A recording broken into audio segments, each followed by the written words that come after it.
Efesus 4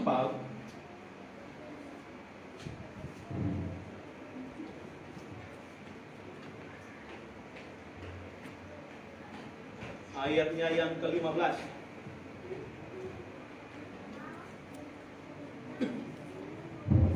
Efesus 4 ayat 15. Yang sudah menemukan boleh katakan amin. Kita lihat firman Tuhan.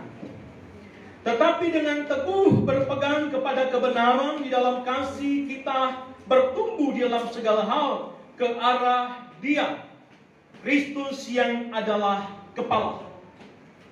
Sekali lagi bunyi firman Tuhan, tetapi dengan teguh berpegang kepada kebenaran di dalam kasih, kita bertumbuh di dalam segala hal ke arah Dia, Kristus yang adalah kepala.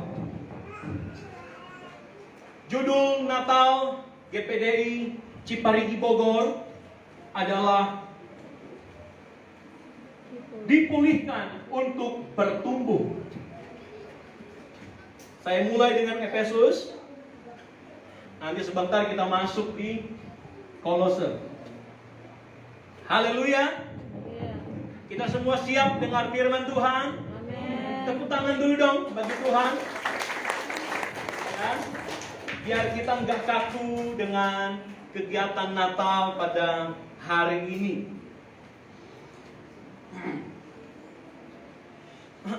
Kalau kita memperhatikan, ada satu kata yang saya coba temukan di sana, bertolak dari judul atau tema kita pada Natal kali ini, dipulihkan untuk bertumbuh. Mungkin kalau kita cari kata dipulihkan di dalam ayat 15, kok tidak ada ya? Yang ada hanya kata bertumbuh. Tentu, kalau kita memperhatikan perpaduan dari dua kata dijembatani dengan kata untuk, ini adalah sebuah proses agar kita boleh sampai kepada kehidupan bertumbuh. Agar kita bertumbuh, kita harus mengawalinya dengan sebuah pemulihan. Amin. Haleluya.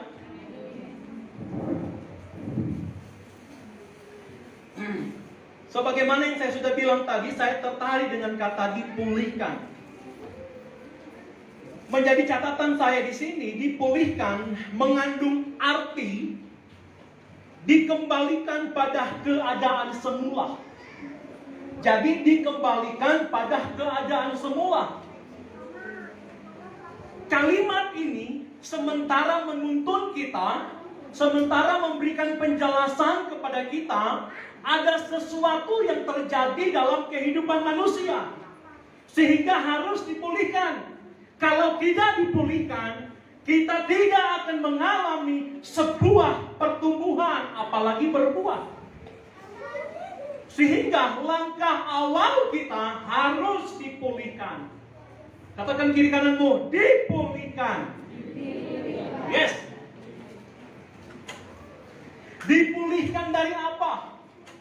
Berkenaan dengan khotbah Natal yang umum sering didengungkan. Di mana posisi manusia, kenapa harus Yesus datang? Manusia itu kotor.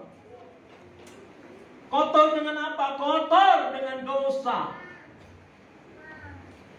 Haleluya. Bukan seperti yang kita lihat hari-hari kita temukan di jalan. Ini orang kotor. Bukan kotor yang definisi seperti itu.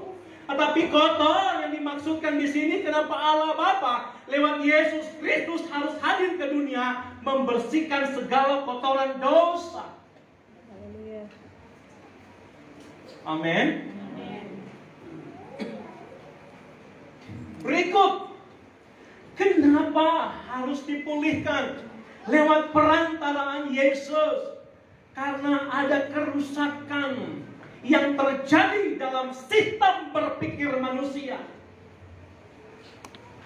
Sementara terjadi kerusakan hati, cara kita merespon terhadap orang lain, segala sesuatu unsur negatif yang kita kedepankan, segala sesuatu unsur negatif yang kita kemukakan, kapan positif?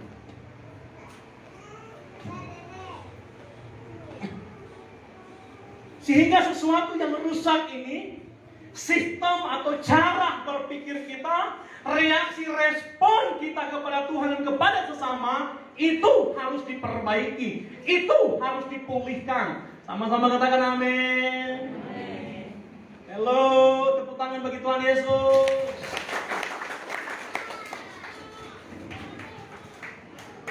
Gembala, berapa lama dekat ini air ke kita? Lama. Saya bergumul lama. Tuhan, beliau hanya kasih. Saya punya panggilan ada 2 untuk gembala di tempat ini. Kalau kami di sekolah, dia memanggil saya Bapak. Pak, ada sesuatu dia mau sharing, Pak. Bentar dong, Pak. Kalau di luar sekolah, Om. Om, temanya ini Om. Tama nggak salah. Iya Om. Tama kamu nggak salah. Iya Om. Tadi juga, Om udah di mana? Jadi ada 2 panggilan. Di sekolah, Bapak. Di luar, Om pendeta. Om gembala. Yang penting nyaman aja. Amin. Haleluya.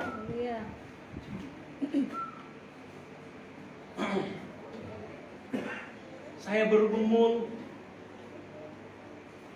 Ada beberapa kegiatan Natal yang memang saya menjadi aktor utama di sana oleh kemurahan Tuhan. Tetapi yang pertama itu saya dijumpai oleh gembala di tempat ini untuk tugas pada hari ini. Saya bergumul, Tuhan, maksud Tuhan apa sih?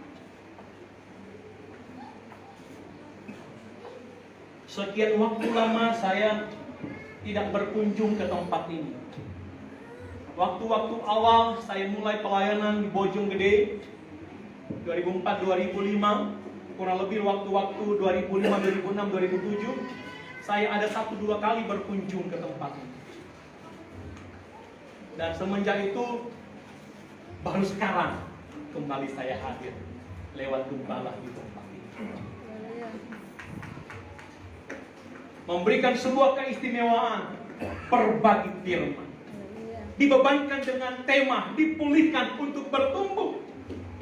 Kalau poin yang kedua tadi terjadi kerusakan karena dosa, yang ketiga manusia bernoda. Kalau kita mau tarik pengertiannya sama saja. Mengapa harus dipulihkan? Bertolak dari 3 hal yang saya sudah kemukakan tadi. Kotor, rusak, bernoda. Maka ada sebuah reaksi respon dari surga, didorong karena kasihnya yang besar kepada manusia, sehingga lewat Yesus Kristus, Yesus Allah Bapa di surga hadir ke dalam dunia ini menyelamatkan. Haleluya. Itu tertuang di dalam Yohanes 3:16. Yohanes 3:16 bahagian A ini merupakan sebuah alasan kenapa Yesus harus hadir ke dalam dunia ini. Menjadi ayat hafalan kita. Karena begitu besar kasih Allah akan dunia ini. Kalimat ini adalah sebuah bentuk alasan kenapa Yesus harus ada di dalam dunia ini. Dia mengasihi saya dan saudara. Amin. Haleluya. Sejauh mana kita mengasihi Tuhan? Kalau kita mengasihi Tuhan, nggak harus lihat, wah, ini orang, ini cowok lagi datang di depan lagi dia, baik di depan lagi. Kalau sudut pandang kekristenan kita seperti itu, kita harus dipulihkan. Yang setuju katakan amin. Tepuk tangan bagi Tuhan Yesus. Haleluya. Sebelum saya jauh, Yohanes 1:1, firman adalah Allah. Firman itu adalah nafas Allah. suara Allah. Dan saat ini sementara disampaikan kepada kita, ini pemain khotbah baik. Enggak, ini suara kebenaran Tuhan. Berbahagia kita mendengar. Amin. Kita kembali ke 15.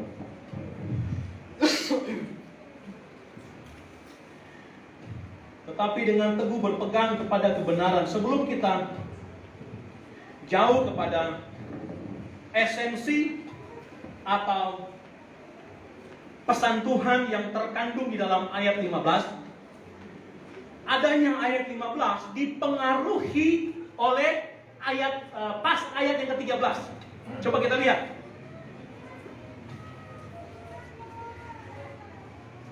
Dipengaruhi oleh ayat yang ke-13.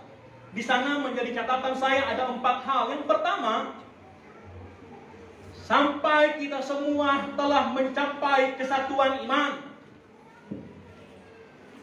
Yang pertama, dari sisi iman.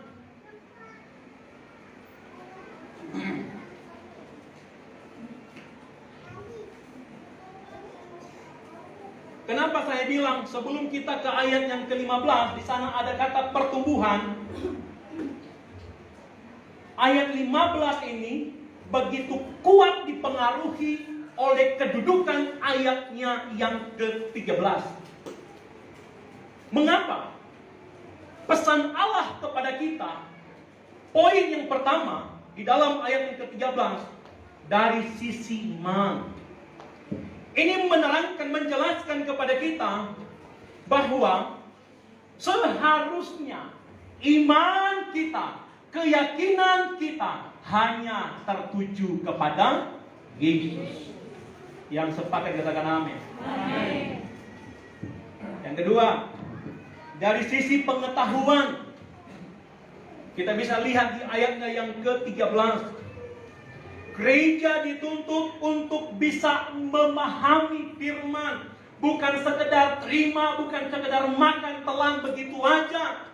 Tetapi kita dituntut untuk bisa mengerti firman. Dan bukan sekedar mengerti, tetapi setiap firman yang tersampaikan kepada kita, minta kekuatan Roh Kudus agar kita mampu mengaplikasikan itu pada kehidupan hari-hari kita.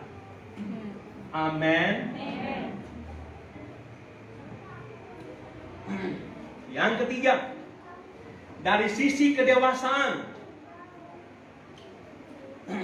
Dari sisi kedewasaan, ya, gereja dituntut agar betul-betul kita boleh ada pada level ini.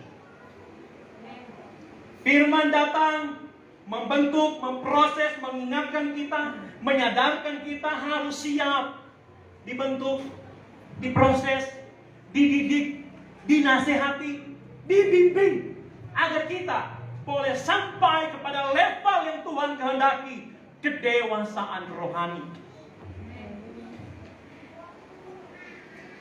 Sehingga ketika ada sebuah tantangan datang, gelombang masalah datang, badai persoalan datang, apapun keadaan sekarang, kita tetap mau berkata, Tuhan baik, dan terus bergerak melayani Tuhan. Terus bergerak untuk setia mau mengiring Tuhan. Tidak ada alasan kita untuk berleha-leha di rumah. Tidak ada alasan kita untuk tidak datang beribadah kepada Tuhan. Tetapi menjadi sebuah komitmen kita. Kita mau diproses. Kalau kita sadar kita ada dalam level kedewasaan, kita mau datang beribadah kepada Tuhan. Katakan amin. Saya sudah singgung tadi level yang keempat.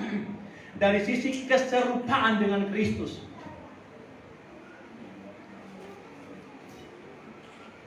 Haleluya. Ternyata kita punya standar. Bukan standar dari organisasi, bukan standar dari gembala, tetapi standarnya dari sini. Keserupaan dengan Kristus. Haleluya. Glory bagi Tuhan. Tuhan ada di tempat ini. Tuhan sementara memonitor kita. Bergembala kamu? Oh, hatinya puji Tuhan. Dia merespon firman Tuhan. Ini Bapak mudah. pemuda di depan ini, puji Tuhan, dia merespon firman Tuhan. Maka Tuhan mencurahkan berkat bagi setiap yang merespon firman Tuhan. Oh, benar ini. Nah, kita ke ayat yang ke-15. Ayat yang ke-15 saya temui di sana. Ayat ini bersifat kristosentris. Sekali lagi, ayat 15 ini bersifat kristosentris. Berpusat kepada Kristus yang adalah kebenaran yang sesungguhnya. Kalau begitu, mari dengar ini pesan Tuhan. Jangan